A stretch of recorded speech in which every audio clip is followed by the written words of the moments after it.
2 years later, at 19, I was still delivering pizzas. Different restaurant, different town. I told myself the last incident was a freak accident, a once-in-a-lifetime nightmare. But sometimes nightmares repeat themselves. That night I had a small order to deliver, a chicken parm hero in 1 slice. Easy enough. The address was in a rural area, a dead-end road surrounded by small, spaced-out houses. When I arrived, the first thing I noticed was how quiet everything was. The house was small and old, lights off, and the front door slightly open. I got out of the car, pizza bag in hand, and walked toward the door. Then I heard it piano. Faint, muffled, but undeniably real. Someone was playing a slow, repetitive tune inside. I called out, "Pizza delivery!" The piano stopped. A man's voice shouted, "Over here!" And then the piano started again. Something about the voice didn't sound right. It was too calm, too slow. I stood by the door, debating whether to enter. I walked around to the back, hoping maybe someone would answer there. The yard was a mess. Rusty tools, broken fence pieces, old furniture half buried in the dirt. I knocked on the back door, but no one answered. I called the restaurant to confirm the address, and they told me I was at the right place. Against my better judgment, I went back to the front door and pushed it open. "Pizza's here," I shouted. The piano continued. The air inside was thick with dust, and a faint smell of decay made my stomach turn. I stepped inside. The room was barely lit by the moonlight through the windows. "Sir," I called again. The music stopped. Then a voice, raspy, distant, said, "Yes, sorry. I can't walk well. Could you bring it in here, please?" I froze. "Which room, sir?" I asked.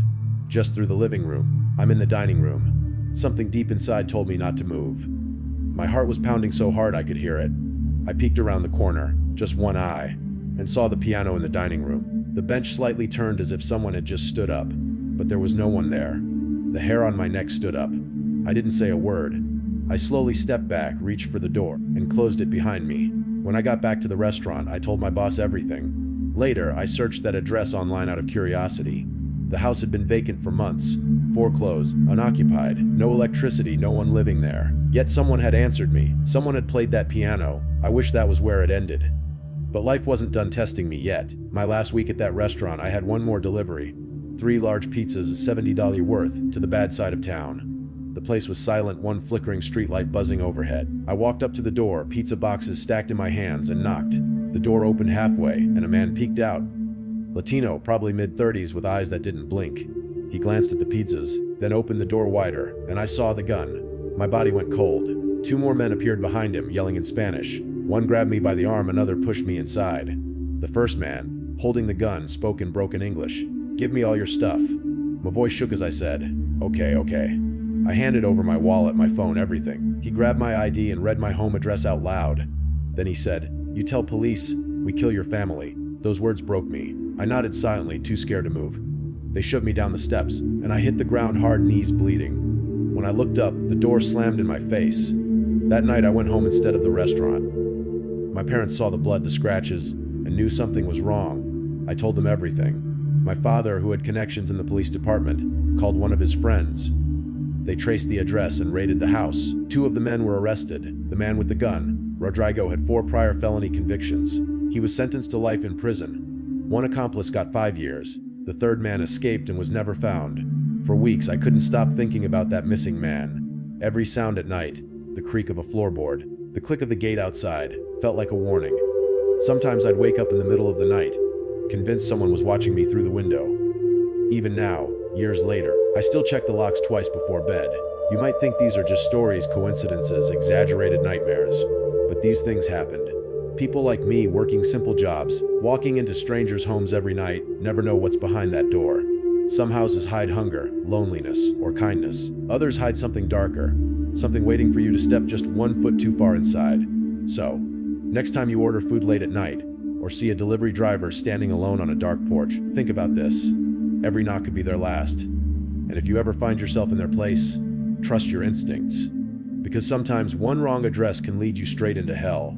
At 17, I thought delivering pizzas was the easiest job in the world. You drive, you smile, you get a few tips, and you move on. But I never knew that one delivery would change everything. That one knock on the wrong door could almost end my life. The night began like any other Friday shift. The streets were quieter than usual, the glow of the city fading as I drove farther away from the main area. My boss, Mario, handed me an order, 1 large pizza to a woman named Karen. Nothing special, except the address was 15 minutes away, far beyond our usual delivery zone. I remember thinking, Maybe I'll get a big tip for this one. It was already past 11, and this was supposed to be my last delivery of the night. I loaded the pizza, turned on my usual playlist, and drove off, not realizing I was heading straight into a nightmare. When I reached the street, everything felt wrong. The houses were smaller, dimly lit, and the neighborhood looked half abandoned. I pulled up in front of the address and grabbed the pizza box. That's when I heard a voice from the next house, an older woman calling out from a window. "Excuse me, that pizza's for us! We gave the wrong address!" She smiled, waving her hand as if she was saving me a trip. I hesitated for a second, but it seemed believable. Mistakes like that happen all the time. So I walked next door, climbed the small wooden steps, and knocked. The doorbell didn't work. I knocked again, louder. After half a minute, a woman's voice called out, "1 second," and I waited.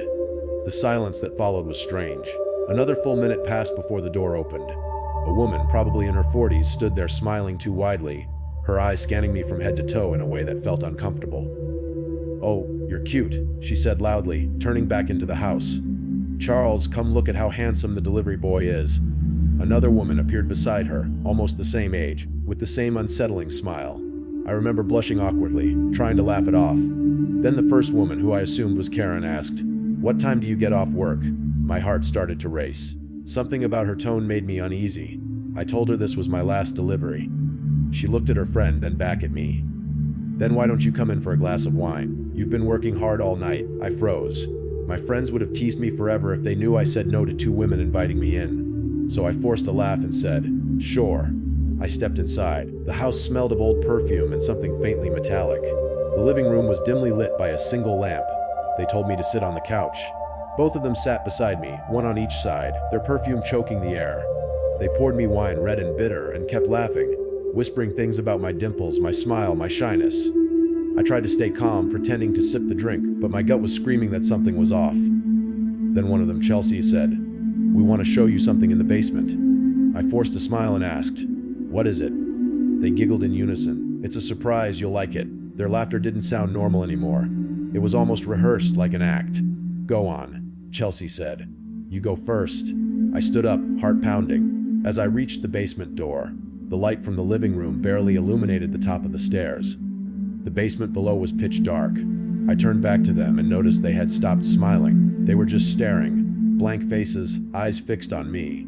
Only when they noticed I was looking did they start laughing again, awkwardly, like they were trying to fix the moment. "Where's the light switch?" I asked. One of them said softly, "Leave the lights off." That was when I saw it. A flicker of movement in the darkness below, like a hand shifting or pulling back. My body froze, I didn't think. I turned, stepped away from the stairs, and shut the basement door hard. I forced a shaky smile. "I need payment for the pizza," I said, trying to move toward the front door. Their smiles disappeared again, and then I saw him. A huge man stepped out from the kitchen doorway, tall enough to almost touch the frame, his shadow stretching across the floor. He looked at me with cold, lifeless eyes, and said 5 words that still echo in my head even today. "Let's just make this easy." I didn't wait. I dropped the pizza box, muttered, "It's free," and ran. The front door flew open. I slammed it behind me and sprinted to my car. As I fumbled with the keys, I saw the man already outside, standing by my passenger window, staring at me. He tried the handle, then knocked on the glass. My breath caught in my throat. I jammed the car to drive and sped away without looking back. When I reached the pizzeria, my hands were still shaking as I told Mario what happened. He didn't even question me, just called the police. Later that night, I learned that the address didn't belong to anyone named Karen or Chelsea. The house next door, the one that claimed the pizza, wasn't even on record as occupied. For days, I couldn't sleep. Every time I closed my eyes, I saw that man's face, those 2 women's fake smiles, the dark basement waiting for me. I thought that was the end of it. But I was wrong.